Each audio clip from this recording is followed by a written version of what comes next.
Hi guys, Randall here. I've been getting a surprisingly high amount of requests for my quick pick matches. I didn't think it would be that interesting to you guys, but for the next season, now I know I really should be posting all my matches because I will be getting requests for it. So what I'll do this time, I do have them all saved up, but it would take too long to upload all the videos now that the season is over. So in this video, I'll go over my strategy, I'll show you my team, and I'll show you the most interesting matches from the last 2 days. Now, first, my performance this season has been very good compared to last season. So last season I finished 1800, which means I was actually starting with a lot of people having a head start over me for the current season. And I still made it 48, so that gives you an idea how many matches I won. And if you're thinking, how did this player do well in Quick Pick? It's pretty simple. I did not play Quick Pick. I just played Fire Team Arena, basically. Over the first 2 days, I realized that if I was trying to outplay my opponent, I was actually just outplaying myself. It's really hard to build a team with starting positions that benefit multiple different variations of a team. And so if I tried to have starting positions that would be good no matter what, I end up having a poorer team performance than if I just have 3 starting positions that are very well designed for one specific team and just pick that team no matter what. And when the second that's what I started doing, so I made that decision on day 3 where I would just pick fire no matter what. And ever since I made that decision, my win rate has really went up quite highly. I think there's a single match where I end up fighting a mono water team and I get obliterated, but outside of that, it went really well. For the first couple of days, I had Earth teams showing because I was afraid of matching Lightning, but then eventually I just decided to replace these Earth units with Lightning units because the bluff is better to discourage Water teams, and if I don't meet Water teams, I am confident that my Fire team is able to win against anything else. So with that said, I'll start showing you some matches and I'll keep commenting as we go. One thing that was very fun for me is I have recently purchased a new phone and I've been able to record on my phone, which is a lot different than playing on the computer. And for me, it's been a better experience because there's no fear of crashing, which makes it a lot more interesting. Here we are in one of those matchups where I was quite afraid because, it was kind of a 50-50 chance that I would end up fighting water. But swapping my side characters to lightning really discouraged the water picks because if they go earth, they don't have a weak matchup against me, but they do have a positive matchup against me. So I'm really just hoping that they pick earth and then that I'll be fighting a team that I don't have a guaranteed loss against. And then you'll be able to see my starting positions for this map. But what I've did is I've spread my units, and the idea is really just trying to avoid grouping. Grouping is my death. If my team goes together, I'll take the AoE hits and I will die. And in a lot of fights, I end up winning because the enemy team groups and mine doesn't. The main weakness, the thing that really screws me over, is when an enemy is faster than my Cetia, just like we see here, and they move into her range before she uses bells. So she is set up to use bells on turn 1, and typically, if she's able to spam during a fight, it's going to be a fight that I win. But in a fight like this one, where the enemy rushes to her early on, and that's going to happen a lot of the times if I'm fighting an enemy Locke that starts on this side. It seems like a lot of players have Locke that starts on the right side.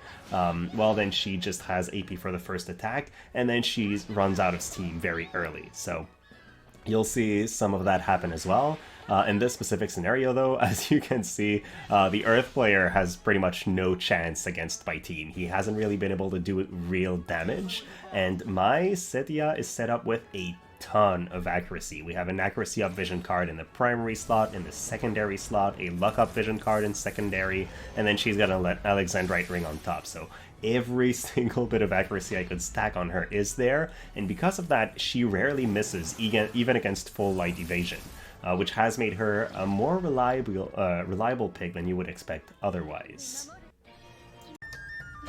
Now, in this scenario, it was pretty fun because this player was showcasing a Celes, which is the tank that's, because of her water element, is going to be very effective against my fire team.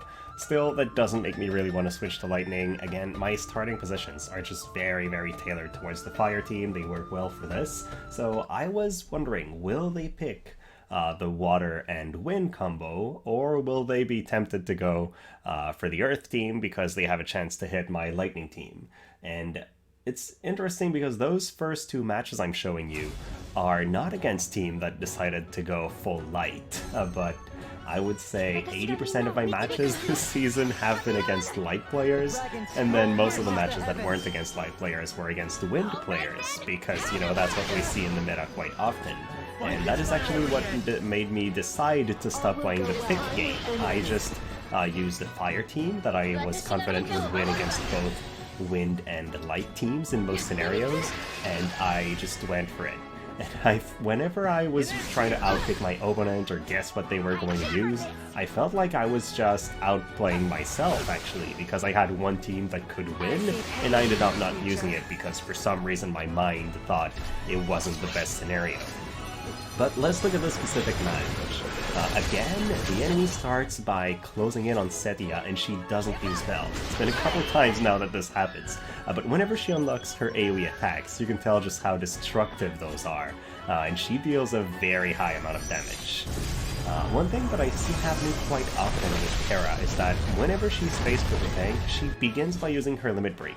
It's really good, gives her spirit penetration, but in some scenarios, against light teams specifically, it scares me a little bit because she could be using meltdown and taking them down, and then instead of that, she decides to use an ability that is going to miss the backline. And my Terra, even though she does benefit from the accuracy of my other vision cards, does not have an Alexandrite ring. Now we move to one of the matches that I've been having very often this season. Players will have at least 3 light units. A bunch of them have 6 light units. They're like, you know what, I also don't care about playing the pick game. I'm just going to throw light your way because it doesn't really have a clear weakness. Now, I would disagree with the statement that light doesn't have a weakness. Fire definitely beats light now that Terra is there. And I think I have the track record to demonstrate that. But you'll get to see how it happens a little bit this time. In some fights, I've had enemy Jayden's match my Terra, and it's been very, very funny because he starts hitting Terra, Terra heals herself with her Paladin sub-job, and she is able to heal all the damage Jayden does, which is very funny. But in this specific case, the enemy Jayden was set up to move to the middle, which I was kind of happy because it allowed my Cetia to use bells, and as I've said before, if she has infinite AP, this girl is a monster. So here, enemy Locke moves to my team, then reflexes King Mont's attack. Now, to be fair, my King Mont is not very accurate, so he typically misses evasion units anyways, so it doesn't really matter all that much. But here, Cetia one-punches the enemy Locke, not too surprising for me. Then they start building a chain on my King Mont, and my King Mont is wearing a Demon Wall Esper. He is set up to be able to survive these light units more than anything, just because they're so frequently matched against me that it's what I expect to fight at almost every turn. So King Mont then starts attacking the guy that doesn't have any evasion. He is the only guy he can hit, so I'm pretty happy there. And then the enemy team just stays grouped, so that is just asking for Terra to delete them. So pops the Courage on start with Elena, and then a basic attack from Cetia finishes them off. And this is it for the light team. There have been some cases where I've been fighting enemies that showed light, and whenever they show light, I'm expecting that they pick this. But in some very rare cases, my opponents have surprised me, and it is what happened with this one, so I felt like this match would be fun to show. And by the way, if you're wondering, what I'm doing is I'm taking all my matches from the last 2 days, and I'm showing them to you in the order they happened. So we'll be slowly walking through the end of the season here. But in this match, it's the first time I was able to see Esther in action, and I was kind of excited. Now, it felt a bit weird to me that they would pick Velis into me, because I am a fire team, but I guess they really wanted to rely on the haste. I like the idea of having Cloud give some extra AP to Esther, because that allows her to spam her abilities a little bit, even if she doesn't have bells, but I feel like against a team that has a tank like mine, how is she going to burst through him if she just gains 10 AP back every time? Like, you can see how weak her hit was. Yes, it hit my King Mon for a few thousand damages, but he's not near death at all at that point. But let's see what happens. Cloud then moves in, barrages, and at that point, yeah, King Mon is about to go. I do have a couple lives on some of my units, so I'm not too scared. And then look at how little damage Esther is taking. That was definitely an impressively low amount. Here, I'm going to throw the Cetia Limit Break, which I typically see super high damages, but nobody on the enemy team is dead just yet.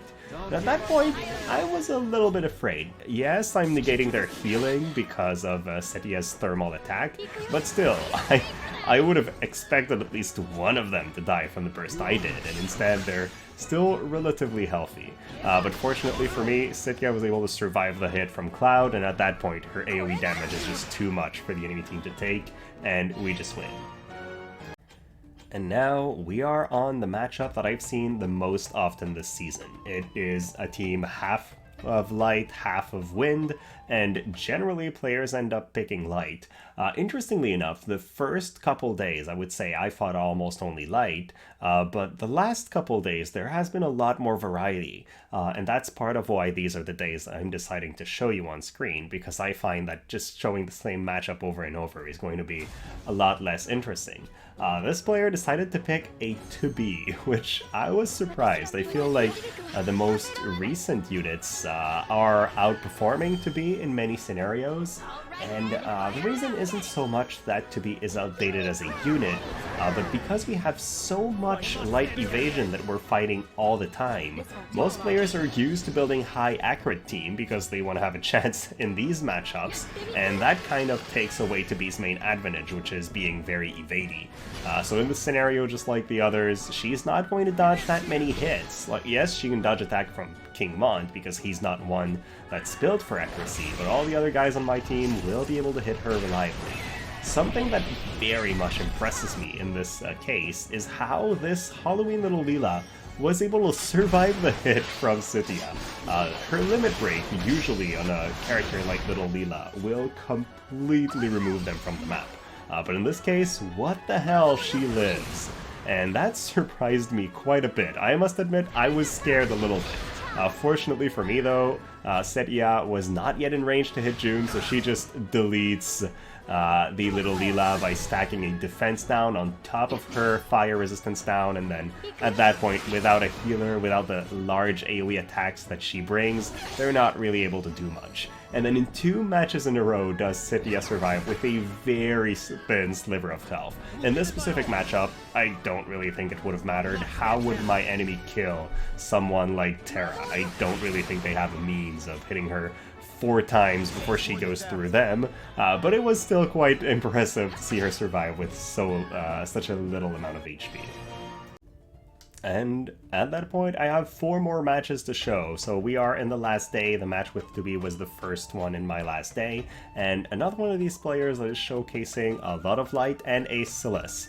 Every time they do that, I'm a bit more afraid to see Celes as their tank than Engelbert, but in my experience, players that have an Engelbert showing will typically use him alongside their other units, and I think it's a safe bet because he's just so hard to kill with his courage that he's really good, and I love the players that turn off abilities like Saintly Cross and like Taunting Blade, just so their Engelbert will use courage a second time if he's not in range. I find that this is a very good setup. In this case though, this player has their tank in front, which I really don't like fighting. The reason is, again, Cetia will be in range from turn 1, she will not be using her bells, and that leads to her being out of AP very quickly. In this case, we did a pretty weak hit onto Celes, but at least the backline is very highly damaged. Just a bit more attack on Cetia might have done it for Starlight Elena, but hey, I can't ask for a one-shot every time, especially with my vision cards that are tailored much more towards magical damage to make Terra stronger than anything else. But here we're going to basic attack and slowly go through Celes's HP, and my team, you've seen that in the last couple of matches, right? More often than not, I can catch the enemy team in AoEs quite often, but it's very rare for enemy teams to catch mine in AoEs unless there's a major derp from my AI. So let's see what happens here. It is one of those scenarios where Terra uses her Limit Break over Meltdown. It does give her Spirit Penetration, and it is the reason she's able to burst Celes that easily, but it's still pretty scary to see her use an ability that will miss. At that point though, we do pop the second life on both these guys, and look at how little damage they do on Terra. A lot of these fights, if you were wondering, you could look at them and think they're close. Because Terra is so bulky is really the reason it's not close. Like, even with our Cetia missing an attack right here and Terra losing 2 of her lives, I'm not that afraid. She's still alive, she's still there to use Meltdown, and she has been a very reliable unit for all these matches. So now we have a player that went for a slightly different strategy. He had either Lightning or Wind. Again, you can see me pick pretty quickly into my fire team. I knew that's my strategy. I'm not going to divert from it, especially when I've been winning so well in a lot of my matches. I was a little bit afraid though, because I see a player that's ranked a lot higher than I am at the current point, and I wonder, these players, to rank high in a mode like this, you need win streaks. To get win streaks, you need a strategy that rarely loses, so that's able to beat roughly any team. I'm kind of banking on the fact that people are not prepared to fight fire, so they're going to be surprised that I'm going to be outside what they planned their team against. But this time they picked what I consider to be the strongest possible win team in this map, and that's the 2 mages paired with Jeume. They had a bit of a weird setup though, where their team started entirely grouped. Typically, I would prefer my tank to be away from the other guys, so they are less susceptible to getting AoE down, but it's not the decision they took. So in this scenario, Terra takes 1 hit, heals it back. I talked about how she's able to heal back all of Jayden's damage previously. Well, she is also able to do that against an enemy like Halloween Little Leela, but it does prevent her from using her re-raise. So in this fight, she does not have 2 lives currently set up. She only has the Courage that's prepared to save her a little bit. Still, we're going to start hitting the enemy Little Leela, and while I have 2 lives, Little Leela has only 1 because she's hit me from her first turn. So when she takes an attack like this one that hits for cap from Terra, she's out for the count. And at that point, King Mont still able to take some hits from the enemy team. Pretty scary AoE from the enemy Jeume, but at the end of the day, it doesn't matter that much. They've lost their strongest unit. I can use Cetia to Imperil the enemy Jeume, set her up to die from Terra's next attack. Meanwhile, I still have a tank that's ready to go, so let's see if MMoore can do something. I was pretty frustrated at that point that she was able to AoE me with Shadow Flare. 2 of the MMoores I fought this season used Shadow Flare to great effect, allowing them to hit Terra with an ability that was designed primarily to kill King Mont. But in that case, they're able to do a little something. They're able to pop the Courage on my Terra, but it's not enough to really win the fight. I have a full AP Cetia that keeps raining damage down, and it's a win. And here we go for the next match. This player had either the Light team or the Earth team, showing Halloween Frederica. I might have used her quite a bit, but I still think Halloween Frederica is one of the weakest Earth picks one can play. The fact that she loses to Cloud, which is a element advantage for Frederica, is just a big no for me, considering that he's one of the most played Lightning units. I feel like if you're not able to win the elemental matchup that is to your advantage, it's a really bad show of what you can do as a unit. This is another one of those scenarios where the enemy team starts right in front of Cetia, and I'm a little bit scared here, but she does reflex an attack immediately from the beginning, which is a pretty good sign usually in a fight. So at that point, she decides to hit the enemy Elena and immediately pops Courage. I was pretty happy with that outcome, because I figured whenever Elena gets hit by an AoE from Terra, or even if Cetia decides to finish her off, it's going to be the strongest damage dealer on the enemy team taken out. Still, a lot of damage is going to be raining down on King Mont. We're going to have 2 lives on Terra, and we'll see if that actually comes in handy. A first reflex from the enemy Locke. This one does not matter, because I feel like King Mont would have missed anyways, but the miss from my Cetia onto the Elena, this one does matter. She would be dead from a normal attack here, and instead she gets to limit break my King Mont, who fortunately for me survives with like 1 HP. Still though, the miss chance on Cetia is very, very low. I think it's the first attack we've seen her miss overall in this video. Now again, a reflex from Locke, but is not very impactful because I'm pretty sure this attack from Terra would have missed, but it does take out one of the enemy carries, and then a basic attack from Cetia finally lands, so we are up to 2 versus Locke. So Locke takes a meltdown, goes down for the first time, comes back because he has infinite lives, and at that point Cetia just has to basic attack him as well to finish the fight. And then finally, we're at the last match of the season for me, and this player would either play light or some weird mix of elements. I feel like he just had different tanks and a support to support his light team, but he was going to be running Locke and Elena together regardless of what happened. I went for my fire team again. No, not much variation for me. I've been playing the fire team for the last 50, 60 fights for this I don't even know how many fights there are in the season, but I've played different teams only in day 1. So I just stuck to fire the rest of the time. And once I decided on starting positions, I didn't change these either. You know, why try to fix something that's not broken, I guess? But in this case, you can try to guess what they end up picking. My guess, if I see a team that has 3 potential light units, is they're going to go full light. It didn't really do me wrong this time. So we are fighting an Engelbert. I think in the case of this video, it's the first Engelbert I show. My favorite Engelbert that I've seen in the entire season was an Engelbert that used a Demon Wall evocation to kill both my tank and Terra together. And this was a fight that Cetia has to finish by herself, and she won, but by a very thin margin. So that was a very fun thing to see Demon Wall evocation used defensively and actually have an impact. But in this fight, enemy Locke rushes me down, but they have weird movement. Because Locke blocks the square that Starlight Elena would be in, and because their team groups so aggressively, I just don't like the movement on the enemy team. Locke has a reflex that kind of saves him because the limit break from Cetia, I believe, would one-shot him otherwise. But he does dodge it, still takes a bunch of damage from multiple of their guys, and then they're going to be completely grouped because Locke has no AP, he's going to just stick there.